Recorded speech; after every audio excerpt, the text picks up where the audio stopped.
I've been reading a lot of novels recently and short stories for the prize I've started. The quality has been variable. I've been gatekeeping. Most have got through, a few haven't. Um, have I found a winner? Or I think a couple for the shortlist. One is outstanding. No, two are outstanding. But anyway, in the meantime, I've been uh, trying to read some non-fiction, of which most of the books I'm going to talk about today are that. In no particular order, probably the highest of the highbrow is The Modernist Papers by Professor Frederick Jameson. Um, it's published by Verso, and it was given to me by my ex-editor from Penguin, who's now at Verso, Leo Hollis. Um, this is deep shit, complex, deep, and I mean obviously shit in the idiom meaning very good. It says here, Terry Eagleton says, no literary scholar today can match James's versatility, encyclopedic erudition, imaginative brio, and prodigious intellectual energy. Times Literary Supplement says the publications of James's articles and books are intellectual events. And he is the Distinguished Professor of Comparative Literature at Duke University. And has developed a richly nuanced version of Western culture's relation to political economy. The political economy bit doesn't particularly interest me. What interests me about this is the essays on Dr. Faustus, Thomas Mann's Dr. Faustus. One essay is called Proust or Joyce, which I'm halfway through, and it seems to be about omissions in visions of totality in the text. There's a great piece on Wallace Stevens. There's stuff on Mallarmé, Celine, Kafka, the whole modernist stuff. But anyway, if you're looking to, I don't think it's patronizing to say challenge oneself, yourself, have a go. It's as knotty as it is enlightening. On the other hand, it is enlightening, and who can say that about most things these days? I also have the short stories of Walter Benjamin, the great German Jewish essayist and thinker. I have no idea what these will be like. There are many of them, so yeah. But he's endlessly believed to be one of the great foreshadowers of postmodern thinking. Terry Eagleton again on the back. Benjamin buckled himself to the task of revolutionary transformation. His life and work speak challengingly to us all. George Steiner. There has been no more original, no more serious critic and reader in our time, which is quite saying something because that's George Steiner. Susan Sontag, he drew from the obscure, disdained German Baroque elements of the modern sensibility, the taste for allegory, surrealist shock effects, discontinuous utterance, a sense of historical catastrophe. Well, what more can we say? I haven't started this. I'll leave that one to the end. A very short book called God is No Thing. Ignore the coherent Christianity. I bought it and read it simply based on the title because it seems to me to say something very profound. Anyone who thinks God is a thing is wrong, and anyone who says, certainly anyone who says God is a person is even more wronger. But say God is nothing is equally wrong. But God is no thing seems to me to sum up the interzone between two distinctly wrong positions of prescribed religious faith and blind atheism. This is great. Brand Luther by Andrew Pettigrew. It says, how an unheralded monk turned his small town into a centre of publishing, made himself the most famous man in Europe, and started the Protestant Reformation. I'm about halfway through this. And it's essentially a history of Luther, Wittenberg, and publishing. And it's fantastically well written and wonderfully kind of comprehensive, without losing the kind of personal touch of Luther's actual influence on the printing industry in the 16th century. I would probably like a little bit more about very early Protestant thinking. But I mean, it's just so enjoyable, and there's many people on the back who no one will ever have heard of who say it's also good.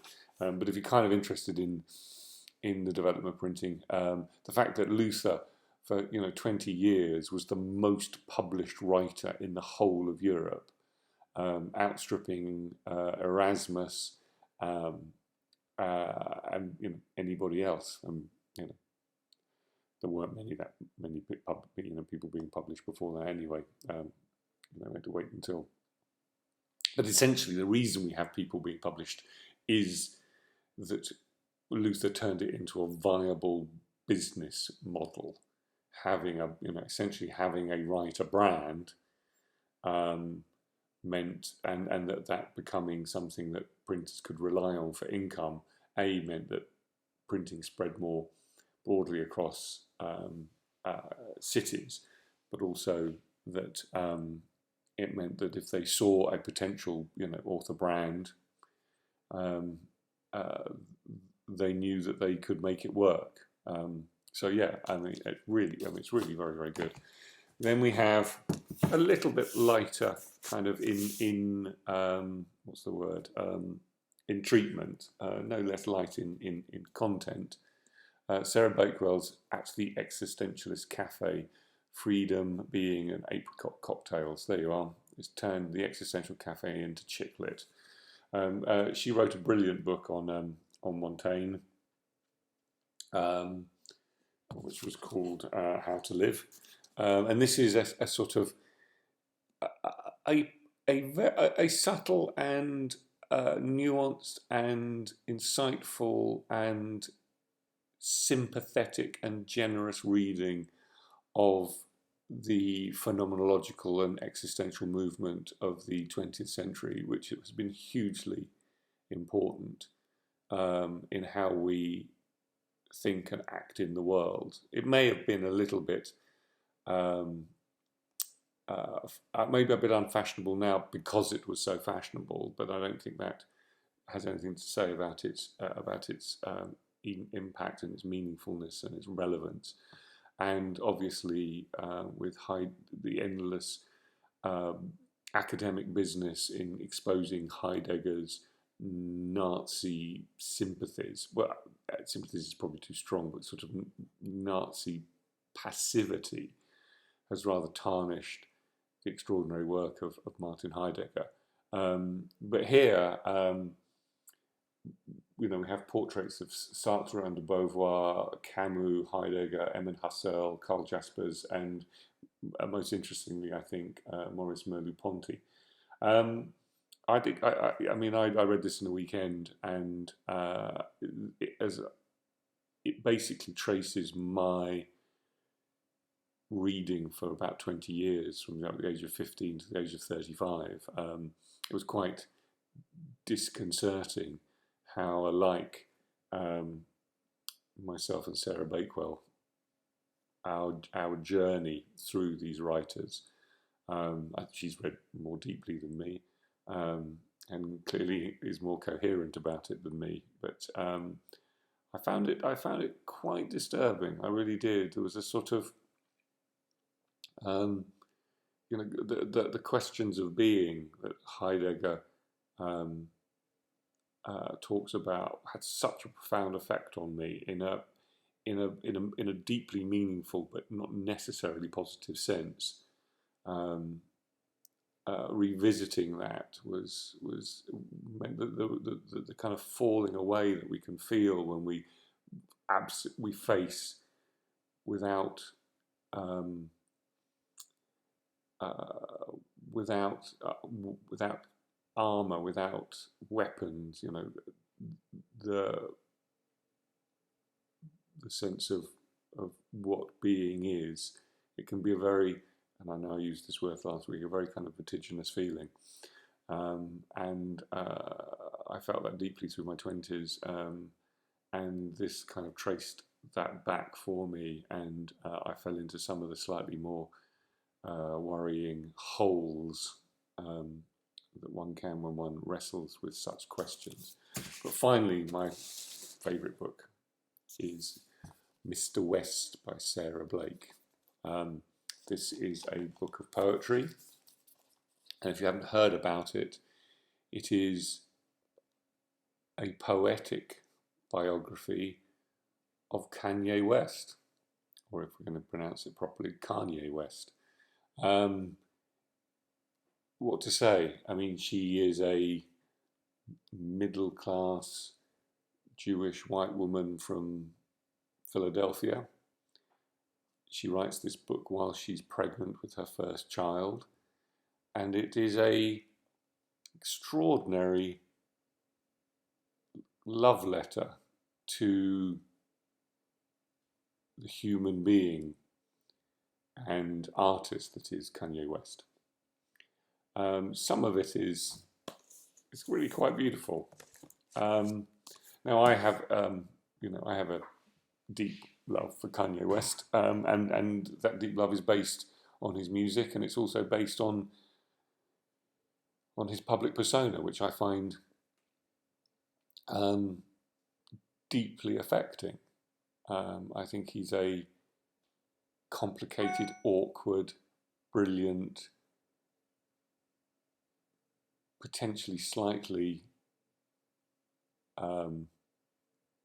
overwhelmed individual, and I think he deserves very generous and positive scrutiny as an artist and as a personality in the 21st century. But now people are basically going to say he's a twit and rap music can't be art. Well, neither of those is true. I think he's an artist, and I think he's a rich and brilliant human being. And I just, and I can't think of anyone of his creative standard who is operating at the same time as social media. Because I think he's as important as Stravinsky or Orson Welles or T.S. Eliot. I think he's an incredibly important creative artist. And this is an important piece of work. So yeah, that's it. I'm sure I'll get lots of thumbs down for the end bit. But anyway, who cares? Thank you.